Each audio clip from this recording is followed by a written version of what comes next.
చంద్రబాబు పవన్ కళ్యాణ్ ప్రమాణ స్వీకార మహోత్సవాన్ని నెల్లూరులో కూటమి నేతలు కార్యకర్తలు పండుగలా జరుపుకున్నారు. టీడీపీ జనసేన బీజేపీ జెండాలతో కూటమి పార్టీల నాయకులు కార్యకర్తలు ర్యాలీలు నిర్వహించారు. బాణాసంచా కాల్చి మిఠాయిలు పంచిపెట్టారు. నెల్లూరు నగరంలో తెలుగు యువత ఆధ్వర్యంలో భారీ ఎత్తున సంబరాలు చేశారు. రాష్ట్ర అభివృద్ధి సంక్షేమమే ప్రధాన ఎజెండాగా కూటమి ముందుకు సాగుతుందని, ప్రభుత్వంలో యువతకు ప్రాధాన్యత ఉంటుందని తెలుగు యువత రాష్ట్ర నాయకులు కృష్ణ యాదవ్ పేర్కొన్నారు.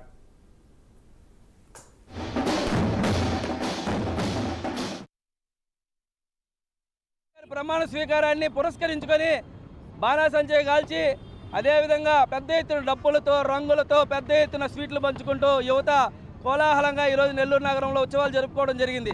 దీనికి ముఖ్య కారణం రాష్ట్రం అభివృద్ధి విషయంలో పూర్తిగా అడుగంటిపోయింది. ఈ యొక్క ఆంధ్రప్రదేశ్ని అభివృద్ధిలో ముందుకు తీసుకుపోవాలంటే అటు రాష్ట్రంలో నారా చంద్రబాబు నాయుడు గారు, నారా లోకేష్ గారు, అదేవిధంగా ఈ నెల్లూరులో ఆగిపోయినటువంటి అభివృద్ధి మరలా పరుగులు తీయాలంటే దానికి కావాల్సినటువంటి ఇద్దరు యోధులు పొంగూరు నారాయణ గారు, ఆనం రామనారాయణ రెడ్డి గారు, వీళ్ళందరికీ కూడా పెద్ద ఎత్తున శుభాకాంక్షలు యువత తరపున తెలియజేస్తూ భవిష్యత్తులో ఎవరైతే నెల్లూరు నగరంలో 28 డివిజన్లో పెద్ద ఎత్తున యువత కమిటీలుగా ఏర్పడి నారాయణ గారి గెలుపుకు కృషి చేశారో వాళ్ళందరి బాధ్యతను నారాయణ గారు తీసుకుని వాళ్ళందరినీ కూడా మంచి పరిస్థితికి తీసుకొచ్చేటువంటి పరిస్థితి ఉంటుందని చెప్పేసి సందర్భంగా తెలియజేస్తూ మరొకసారి మంత్రులకి, ముఖ్యమంత్రికి అందరికి కూడా యువత తరపున కృతజ్ఞతలు, ధన్యవాదాలు, శుభాకాంక్షలు తెలియజేస్తా ఉన్నాం. ఏపీ సీఎంగా